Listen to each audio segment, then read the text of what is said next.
I'm Elina Tyynälä and I work in NeoGames Finland as a climate and sustainability specialist and project coordinator. And we are part of the Sustainable Games Alliance as member. We noticed that one big thing that we could help the companies with would be helping them to figure out how could they calculate their carbon footprint if you want to have kind of good picture what your emissions are and what are the kind of nice to haves. We created this kind of documentation what you could count in. It was done together with the game industry companies, of course.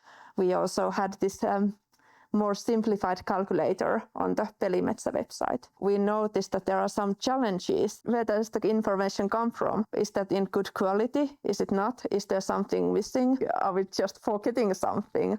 There's more issues that companies and people need to be aware of if they want to say that they are sustainable. It's important that there are these customers and consumers, but for company perspective, that also brings the struggle. So I think that's one of the big things now, reporting and how to back up your statements. When we started to put things together, companies don't even yet have access to all the data they would like to have.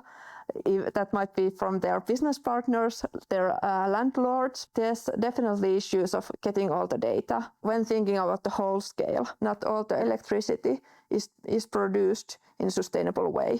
So there's coal, there's oil, there's all this kind of very high emitting ways. And as of course, we are talking about video games. We need electricity to play them. We need more sustainable electricity available so that people can play the games and of course make the games without emissions. When we go to the new platform, we don't yet know how to figure out what are the reasons where the carbon footprint comes from. My wish would be that this would be more clearer in the new platform somehow. I would really hope that there would be more sustainability overall. As we know that the game industry needs electricity, we move around. We have business meetings, we have trade fairs, we have all these kind of things happening. It would be nice that all those things would be sustainable to do in the future.